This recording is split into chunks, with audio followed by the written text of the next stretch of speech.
नमस्कार। देश परदेश में आपका स्वागत है। सतीश झा।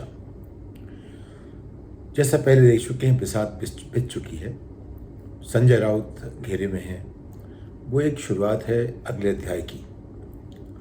अगले अध्याय में जो आज के हालात हैं, उस तरह से लगता है कि भाजपा ने तय कर लिया है, भाजपा की नेतृत्व ने तय कर लिया है कि जो भी महत्वपूर्ण विपक्षी नेता हैं, जिनकी आवाज़ में दम है या किसी भी तरह से जो उसका विरोध कर सकते हैं, उन सबको कुछ चीज़ें की जाएं। एक तो ईडी के घेरे में लाइए, वरना कोई और दूसरा तरीका निकालिए, और अगर वो आपके पास आ जाएं, आपकी पार्टी में आ जाएं, तो उनको माफ़ कर दिया जाएगा। वो उनका गंगोत्री जो है वो है भाजपा। और आपने देखा कि ममता पर अटैक हुआ, ममता की पार्टी पर, झारखंड पर अटैक हुआ, जेएमएम पर, शिवसेना पर हुआ, कांग्रेस पर होते ही रहता है, चालू है। और जितने भी विपक्षी पार्टियां हैं, जो भी खड़ा होगा उसके खिलाफ ईडी तैयार है, सीबीआई तैयार है। कोई ना कोई तरीका निकाल लेंगे कि आपके पास कोई चारा नहीं बचेगा। तो इसमें जो मैकियावेली जिसने किताब लिखी थी कि राजा को कैसे बढ़ना चाहिए, व्यवहार करना चाहिए, प्रिंस को, उसकी किताब का नाम प्रिंस था। वो आजकल भारत सरकार की, भाजपा की नौकरी कर रहे हैं, बताते हैं, उनके सलाहकार हैं, कहते हैं ये करिए वो करिए, वो करते रहते हैं। किताब पढ़ लीजिए तो आपकी सारी बातें जिससे लग रही हैं वैसी दिखती रहेंगी आपको। वैसे ही मैकियावेली की जो नीतियाँ हैं, उनका जो रास्ता है, उस पर निकलता है। तो संजय राउत के अब एक अच्छा उदाहरण है संजय राउत का। उनके ऊपर अब जितने भी लांछन लगाए जा रहे हैं, वो एक नाम तो पत्थर चावल का है। अच्छा, दोनों चीज़ हुई हैं। राज्य ने भी उनके ऊपर एक एफआईआर कर दिया है और ईडी उनके ऊपर अलग से बात कर रही है। उनको 4 दिन की रिमांड दे दी गई है। 4 अगस्त तक वो पूछताछ के लिए ईडी के रिमांड में रहेंगे। अगर वो विरोधी न होते तो ये बात समझ में आती, तब लोग सवाल नहीं उठाते ईडी के व्यवहार पर। क्योंकि जो सबसे बड़ी बात ये हो रही है कि जितने भी लोग जिन पर कोई आरोप था, उन्होंने अगर भाजपा ज्वाइन कर ली तो सारे आरोप खत्म हो गए, या ख़त्म नहीं हुए, लेकिन उनकी जो जितनी भी उनको दबाव था उनके ऊपर ईडी का, किसी भी इन्वेस्टिगेटिंग एजेंसी का, वो सब ख़त्म कर दिया गया।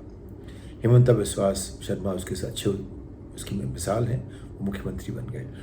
तमाम जो और लोग हैं, सबको जगह दी गई, उनको इनाम भी दिया गया और उनके ऊपर से मामले हटा लिए गए। जिस तरह से तोड़ा गया है शिवसेना को और वहाँ की सरकार को, उसके पीछे भी ईडी का ही रोल था। ईडी ऐसी संस्थाओं का रोल था, मतलब कि उनका डर था। सीधे वो जाति के पास इतने प्रेशर थे उनके तमाम विधायकों के पास कि उनमें हिम्मत नहीं थी खड़े हो पाते। तो ये जो है राजनीति का जो नया रंग है कि आप अगर हमारा विरोध करेंगे तो आपके ऊपर सरकारी एजेंसीज हावी कर देंगे इस तरह से कि आपका जीना मुश्किल हो जाएगा। तो आपके पास एक ही चारा है, अब भाजपा में रहें। यानी कि पहले जो बात होती थी कि कांग्रेस मुक्त भारत की, अब वो हो गई विपक्ष मुक्त भारत की। अब संजय राउत का जो किस्सा है वो अपने आप में, अगर उसमें आधा भी सच है, तो राजनीति की जो उसका जो रंग है वो आपको मिल जाता है। वो क्या कहा जा रहा है कि पतरा चावल में जो उन्होंने 1000 करोड़ के आसपास रुपए की हेरा फेरी की, उसमें अपने लोगों, कुछ लोगों को निकाल दिया और कुछ लोगों को अपने लोगों को रखा, और पूरा का पूरा जो इलाका था वो उन्होंने एक जिस तरह से उसमें बर्ताव किया। जो गोदी मीडिया के लोग हैं वो ये कह रहे हैं कि जब भी स्लम्स की और चावल्स की बात आती है मुंबई में सामने, तो उसमें जो पतरा चावल की जो बात है वो सबसे ज़्यादा डरावनी, भयानक जो भी है। दूसरी बात ये है कि संजय राउत के नाम पे कुछ ऐसे वीडियो जारी किए गए हैं जिसमें उन्होंने बड़े अपशब्द किसी महिला के खिलाफ किए हैं। ये महिला उनकी पार्टी का हिस्सा थी अरसे से, और फिर कहीं कुछ नाराज़गी हुई, उसे कुछ नहीं मिला। लोगों में अक्सर ऐसा होता है, आपका कोई मुलाजिम है, उसको चाहिए और उसको आप मत दीजिए तो आपसे नाराज़ हो जाएगा, कुछ कहना शुरू करेगा। ये सारी बातें जो है ये जुडिशरी की सीमा के बाहर होनी चाहिए या पुलिसिंग की सीमा के बाहर होनी चाहिए। लोगों के आपसी मतभेदों पर पुलिसिंग नहीं होनी चाहिए। लेकिन अगर किसी भी तरह से मतभेदों के आधार पे अगर मुकदमे दायर किए जाएं तो वहाँ भी पुलिसिंग को रखना एक सभ्य समाज के लिए बहुत बढ़िया नहीं है। लेकिन अगर मुद्दों में दम है तो उसकी आप जांच कीजिए। उस तरह से आप देखें तो आज की तारीख में कौन राजनीति में ऐसा आदमी है जो 100% शुद्ध खरा हो सकता है? नहीं हो सकता, संभव नहीं है। जब आप लाखों लोगों की आकांक्षाओं को सामने लाते हैं और उनमें आप संतुलन लाने की कोशिश करते हैं, आपको बहुत सारे कॉम्प्रोमाइज़ करने पड़ते हैं। आप कहीं भी अगर आप कहें कि मैं कुछ नहीं कर सकता तो आपको कौन वोट देगा? तो वोट लेने के लिए आपको उनके लिए कुछ करना पड़ता है और वो कुछ में आपको कानून के साथ भी कुछ खेलना पड़ता है। तो जितने भी हमारे विधायक और सांसद हैं वो सेवा में इसलिए हैं कि लोगों का कुछ ना कुछ काम करते हैं। और ये कैसे लोग करते हैं? पहला तो होता है वो लोग जो लोगों को जोड़ पाते हैं। वो कौन होते हैं? वो अक्सर ऐसे लोग होते हैं जो कि असामाजिक तत्व कहलाते हैं। उन लोगों में क्षमता होती है भीड़ जोड़ने की, उस तरह काम कर सकते हैं जो हम और आप नहीं कर सकते। तो इस तरह से एक ढांचा ऐसा बन गया है जिसमें वो लोग जो कि असामाजिक हैं उनके नेता हमारे नेता बन जाते हैं। अगर संजय राउत उनमें से भी एक हैं, थोड़ा बोलते भी हैं, लिखते भी हैं और भी काम करते हैं मान लीजिए, तो सभी उसी जो कपड़ा है, जो रंग है, वो सभी का वही है। तो फिर संजय राउत क्यों?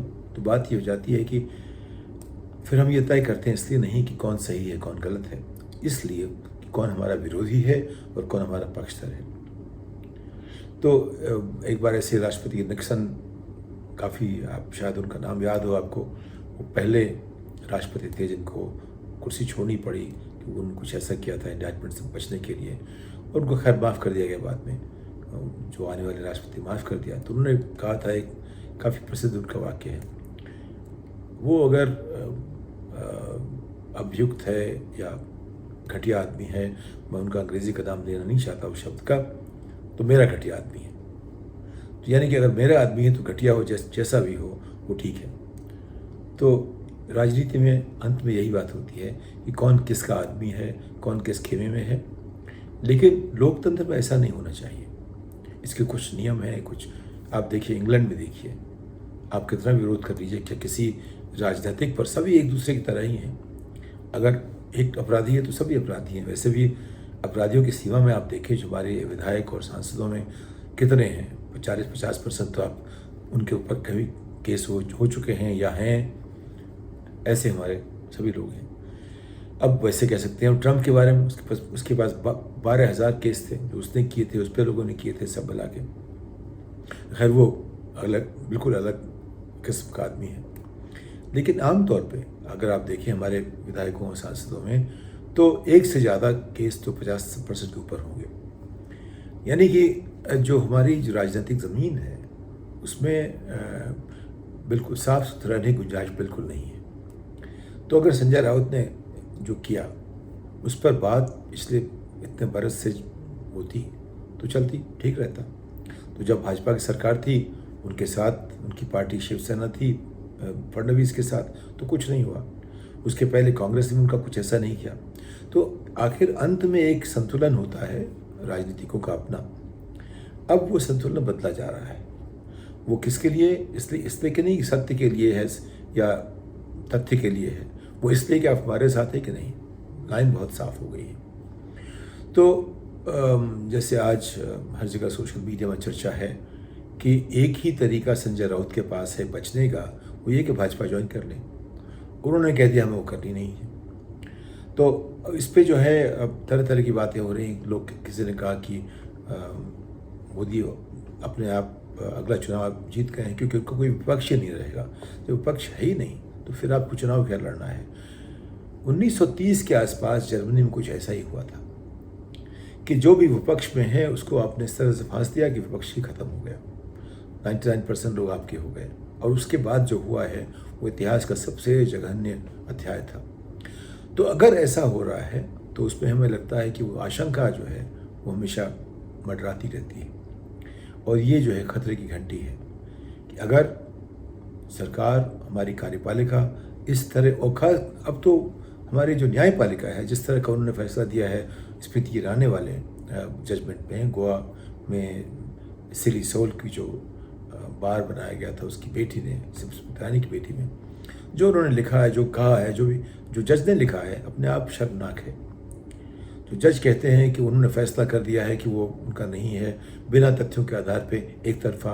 और अगर आप उसको देखें तो लगता है कि कार्यपालिका में कोई उसका इतना दबाव जुडिशरी पर है कि जुडिशरी अब कार्यपालिका का हिस्सा बन गई है, और वो इस तरह नहीं सोचती कि न्यायिक क्या है, संवैधानिक क्या है, तर्कसंगत क्या है।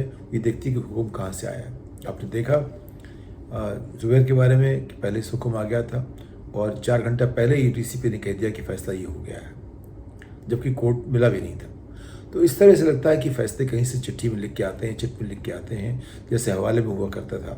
लोग पैसे की हेरा फेरी करते थे, वो एक छोटी सी चिट में लिखा जाता था, चाहे अमेरिका हो चाहे हिंदुस्तान हो।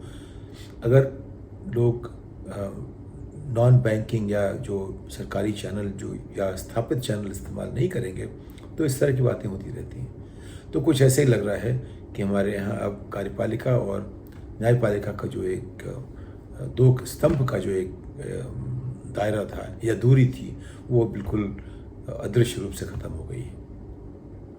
तो अब संजय राउत एक बहुत बड़ी कड़ी है उस यात्रा में, जो तय करेगी कि हमारे देश का लोकतंत्र और जनतंत्र कैसा चलेगा।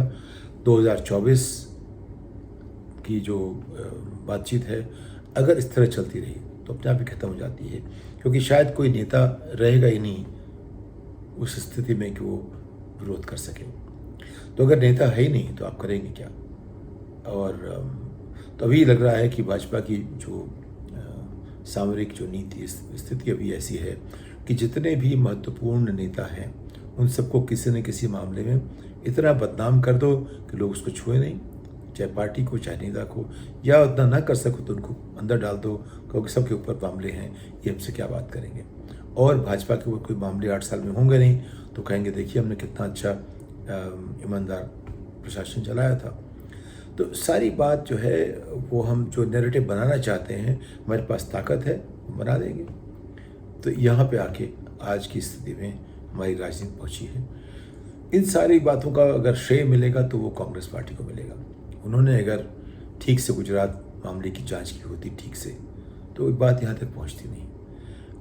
जब भी उनको मौका मिला कुछ करने का, उन्होंने कुछ किया नहीं। उनको एहसास भी नहीं था कि हमारा जो विपक्ष है, हमारा जो दुश्मन है, वो उसकी शक्ल क्या है, वो क्या कर रहा है। उधर राहुल गांधी ने तय कर लिया था कि हमें 10 साल तक सत्ता से बाहर रहना चाहिए, और उनको अंदाज़ नहीं था कि सत्ता से बाहर रहने का मतलब क्या होता है। और अब जो स्थिति है वो आप देख रहे हैं। तो मेरा मानना है कि जो स्थिति बनाई गई है उसकी जो साजिश में तो आम आदमी पार्टी भी शामिल है। सभी जानते हैं कि आम आदमी पार्टी और भाजपा ने किस तरह से सारी साजिश रची थी। वो साजिश जो है इसलिए है कि उन लोगों ने सबकी आंखों में धूल झोंका। साजिश तो सभी करते हैं, जितने लोग राजनीति में हैं। साजिश क्या होती है? वो ये कि कुछ लोग जनता की आंखों में धूल झोंक कर अपना कोई रास्ता निकाल लें, और उस हिसाब से देखें तो सभी पार्टियां साजिश करती हैं। लेकिन जो भाजपा और आप ने किया, और आपको उसका दाम देना पड़ रहा है। उसके उप मुख्यमंत्री या तमाम मंत्री सभी लोग ईडी की गिरफ्त में। तो भाजपा किसी को छोड़ने वाली नहीं है। उसको अपना विपक्ष मुक्त देश चाहिए। तो अब जो रास्ता है वो विपक्ष मुक्त देश का निकलना शुरू हो गया है। देखते हैं बात कहाँ तक पहुँचती है। इस बात के साथ आपसे विदा लेता हूँ अगली पायदान तक। नमस्कार।